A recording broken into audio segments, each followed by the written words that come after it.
আসসালামু আলাইকুম। সবাই কেমন আছেন? আশা করছি ভালো আছেন। আমিও ভালো আছি আলহামদুলিল্লাহ। আজকে আমি রুই মাছ এবং কালবাউস মাছের মাথা ভুনা করব।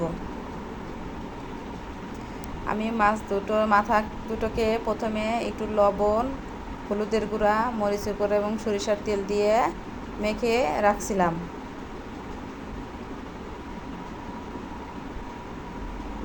এখন আমি চুলাটাকে অন করে দিচ্ছি। বিসমিল্লাহ। চুলার উপরে কড়াই বসিয়ে দিলাম।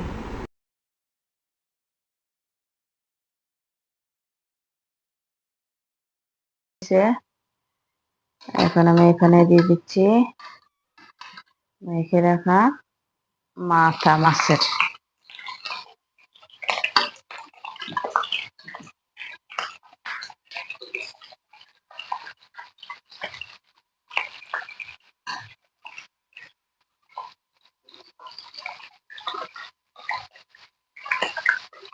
কিছু হলে আমি অন্য পাশ করে দিচ্ছি।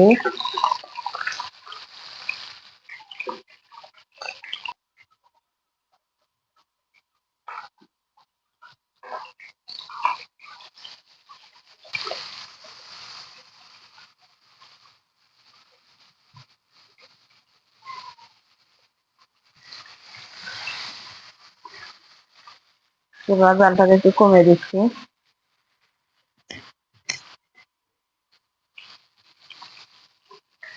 আমি মাছের মাথা বেচা তুলে নিচ্ছি তেল থেকে। আমি দিয়ে দিচ্ছি একটু আস্ত জিরা, দিয়ে দিচ্ছি একটু পেঁয়াজ কুচি, দিয়ে দিচ্ছি এখানে একটা তেজপাতা মাঝখান দিয়ে ছিঁড়ে দিচ্ছি।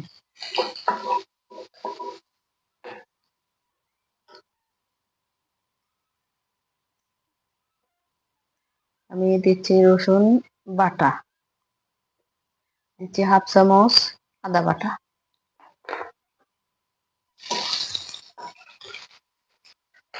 এখানে দিয়ে দিচ্ছি পেঁয়াজ বাটা, দিয়ে দিচ্ছি যতটুক ছিল। এটাকে একটু নেড়ে চেড়ে মিশিয়ে নিচ্ছি, একটু কাঁচা গন্ধটা যা পর্যন্ত এটাকে একটু ভেজে নিচ্ছি।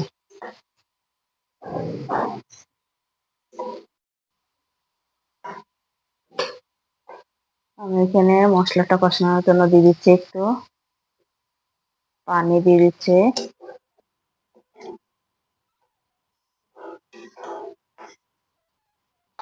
দিচ্ছি পনে 1 চামচ মরিচের গুঁড়া,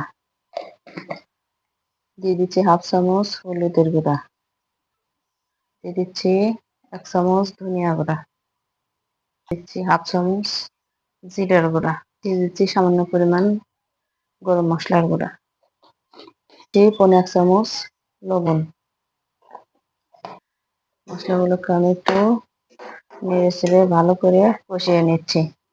এখানে দিয়ে দিচ্ছি একটুখানি টমেটো সস।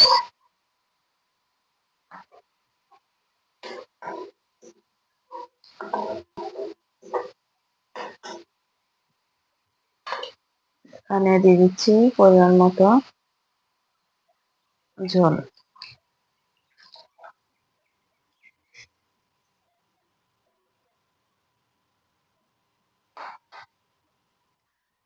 ঝোলটা ফুটে উঠতে শুরু করছে। এখন আমি এখানে দিয়ে দিচ্ছি ভেজে রাখা মাছের মাথা।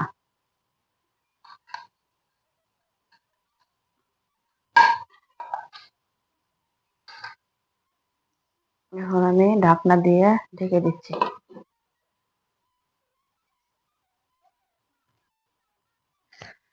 আমি ঢাকনা দিয়ে ঢেকে দিছিলাম, এখন ঢাকনাটা তুলে দেখে নিচ্ছি। আর আমি এর মাঝে দুই তিনবার নেড়ে দিছি, ওটা আমি স্কিপ করে গেছি। আমি চুলার জালটাকে বন্ধ করে দিচ্ছি। এখানে আমি দিয়ে দিচ্ছি 1 চিমটি ভাজা জিরের গুঁড়ো,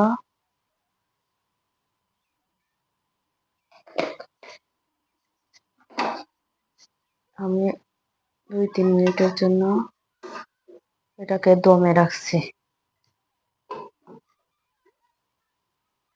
আমি 2-3 মিনিট দমে রাখছিলাম, এখন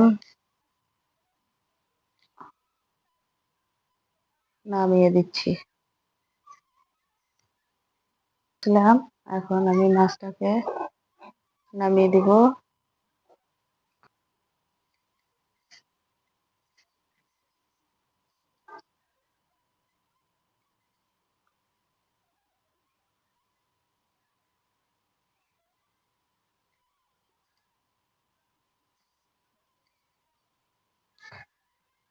রুই মাছ এবং কালবাউস মাছের ভুনা, মাছের মাথা ভুনা দেখতেও যেমন হয়েছে, খেতেও কিন্তু দুর্দান্ত স্বাদ হয়েছে।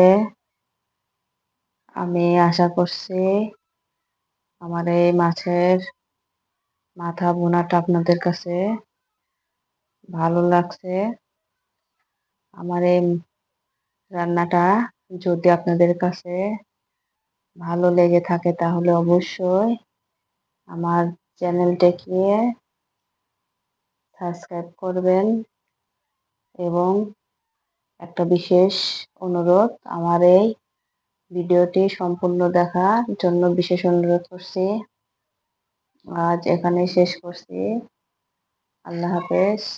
সবাই ভালো থাকবেন, সুস্থ থাকবেন।